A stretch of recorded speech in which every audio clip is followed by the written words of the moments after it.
Olá, está no ar mais uma maratona Bungo Stray Dogs, que é a melhor maneira de você fechar o seu fim de semana, que é reunindo seus amigos, que é eu e a Bruna, pra assistir anime com você.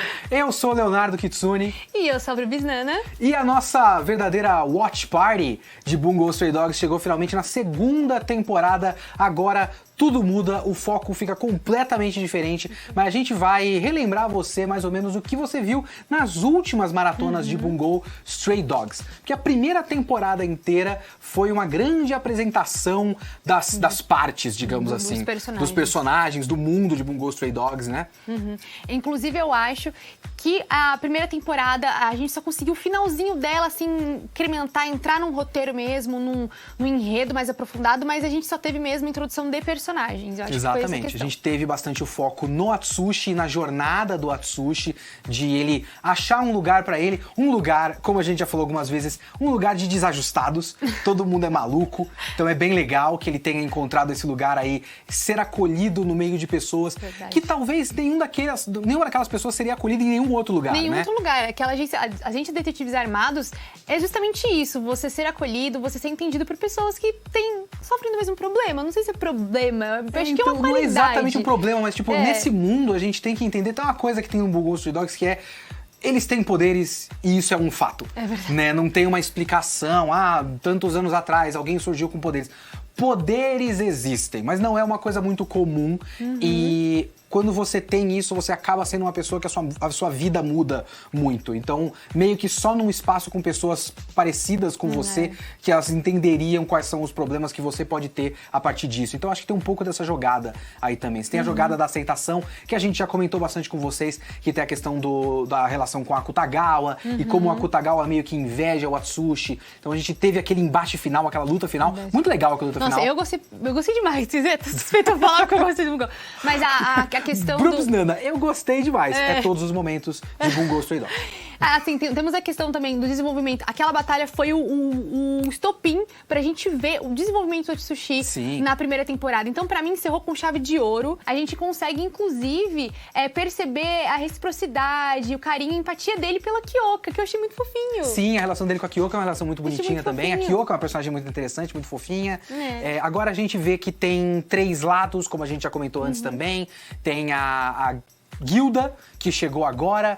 Então essas são as coisas que você tem que prestar atenção nessa temporada. Vai ter um foco muito grande no fato de que existem essas 3 facções. Você tem a Máfia do Porto, a Agência e a Guilda. Eu acho que a Guilda chegou agora pra virar essa história de cabeça pra baixo, exatamente. Que nem sempre a Máfia do Porto é a vilã principal.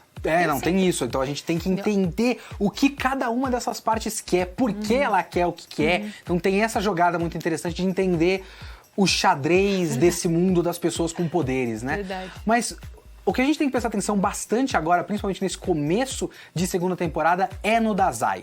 Tá certo que, obviamente, se tem uma coisa que é inevitável fazer ao assistir Bungo Stray Dogs, é prestar atenção no Dazai. Ele rouba a cena em boa parte das cenas.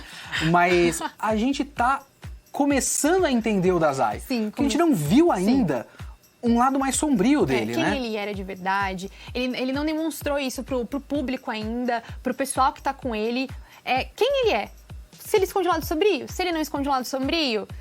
Tipo, porque a gente sabe que ele era do Porto da Máfia. Então, as motivações reais dele, do porquê ele foi parar na Agência de Detetives, a gente vai começar a entender melhor agora. Exatamente, porque esse é um cara que ele é tão divertido, apesar de ter, como a gente já falou, aquela jogada de humor bizarro ali, de ele falar o tempo todo de se matar. Mas isso é jogado mais pra comédia, mais pra uma coisa leve. Mas ele é um personagem que tem esse passado da máfia e a gente quase não bate com ele de certa forma, mas a gente tem a sensação que tem algo ali, sabe? E aí talvez a gente comece agora a entender o que é esse algo. O passado do Dazai vai ser um foco desse começo da segunda temporada de Bungo Stray Dogs, que você vai assistir agora com a gente, não é mesmo? Com certeza. Então a gente já volta.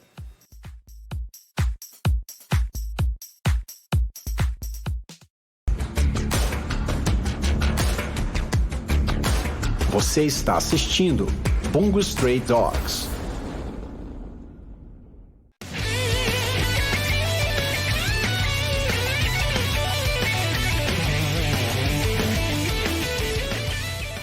Estamos de volta na nossa maratona Bungo Stray Dogs e é hora de a gente falar dos personagens, dos diversos, centenas de personagens de Bungo Stray Dogs, mas não dá pra falar de todos. Vamos focar aqui em 2 ou 3 personagens de Bungo Stray Dogs, porque a gente acabou de ver o passado do Dazai. A gente começou a ver o início do passado dele, de quem eram as amizades deles, com quem ele andava, qual era a função dele no Porto da Máfia. Exatamente. Esses primeiros episódios se concentram nisso.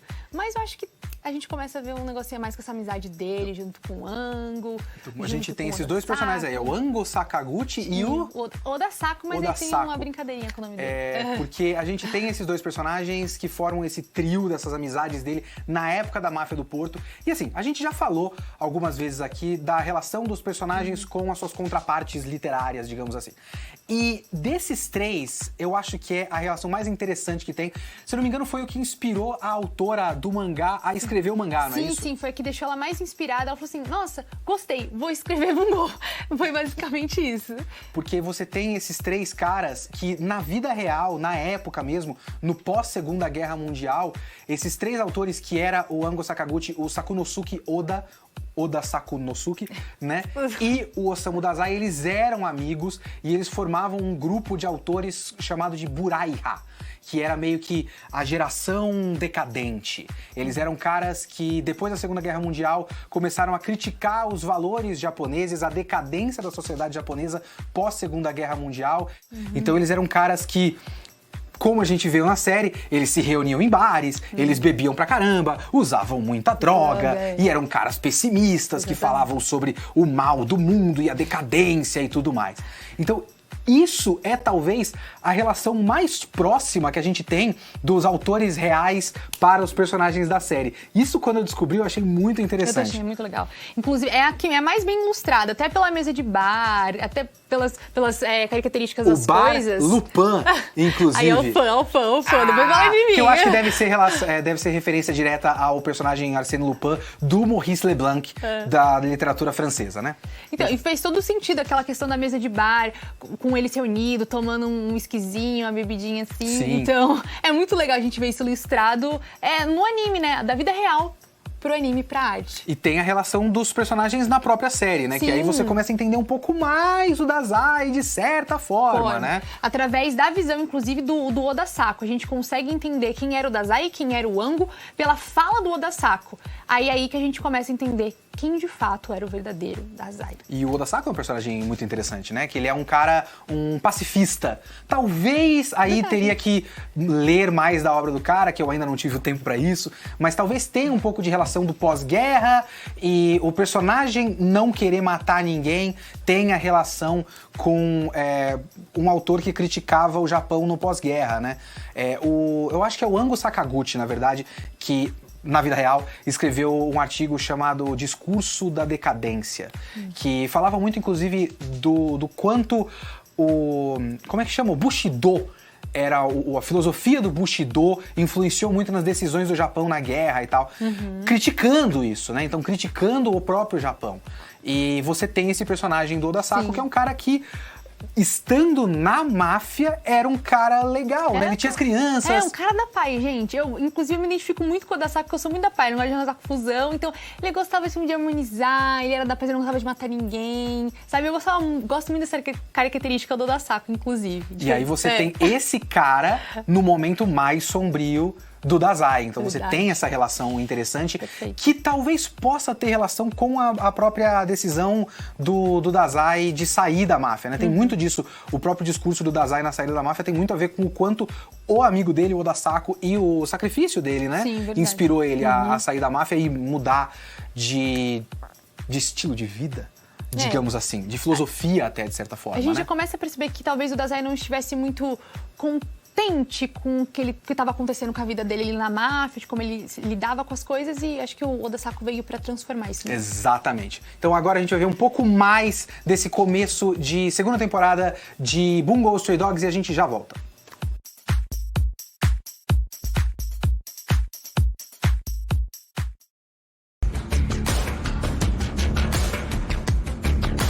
Você está assistindo Bungo Stray Dogs.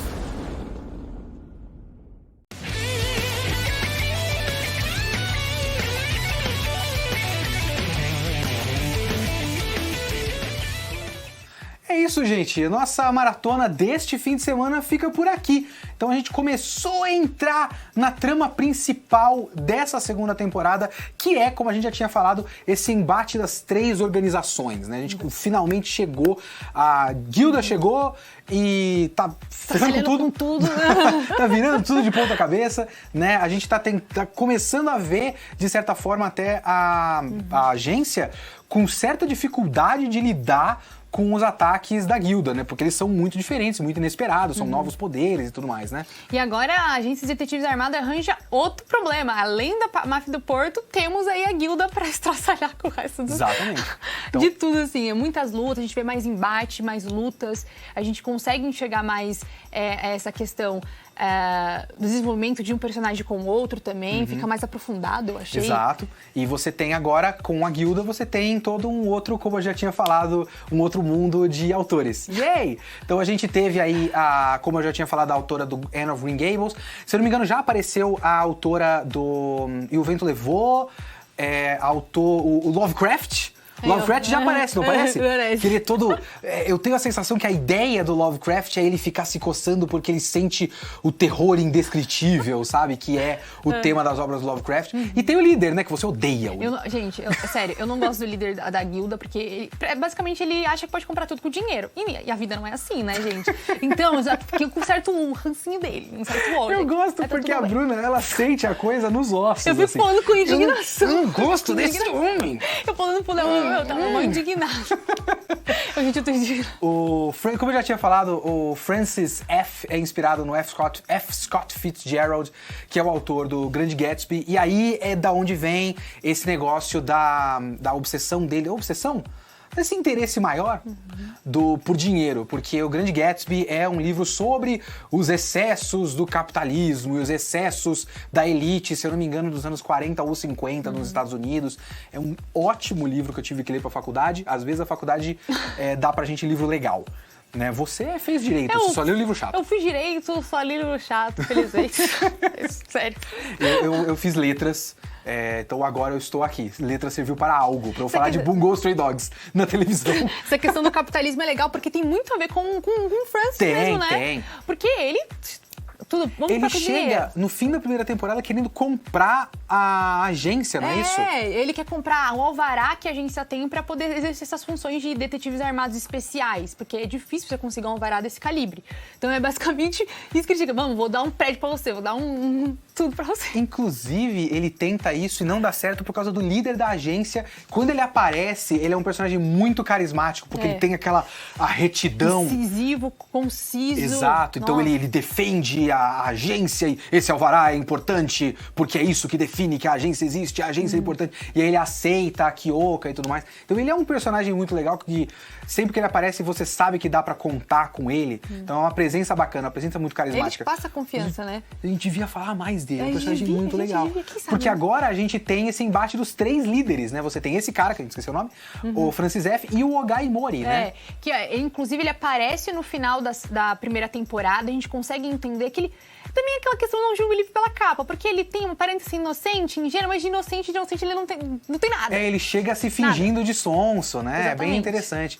E aí ele tem toda a relação com aquela menina, que é uma relação muito bizarra. E ele é muito também. Inteligente, né? Ele é um cara muito inteligente. Eu gosto muito, eu preciso pedir perdão para o dublador, que eu não vi o nome, esqueci o nome agora, mas ele é muito legal o trabalho de dublagem dele, porque ele tem uns momentos em que ele parece só uma criança meio besta, mas momentos que ele parece realmente um líder ferrenho e mordaz, imortal e tudo mais. Então ele tem um trabalho muito interessante de mudar de registro ali. Então a versão brasileira do Bungo Stray Dogs é muito boa. Eu sou suspeita de falar, eu gosto muito da dublagem, acho que é uma consistência muito boa, a voz combina muito com os personagens. Foram todas ótimas escolhas, todas ótimas escolhas. A do Dazai em específico e do Ogai Mori, eu acho que foram as principais, assim, que eu mais gostei.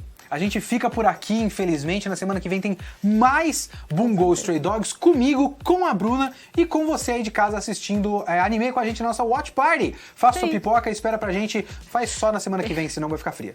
Falou, gente. Tchau, tchau.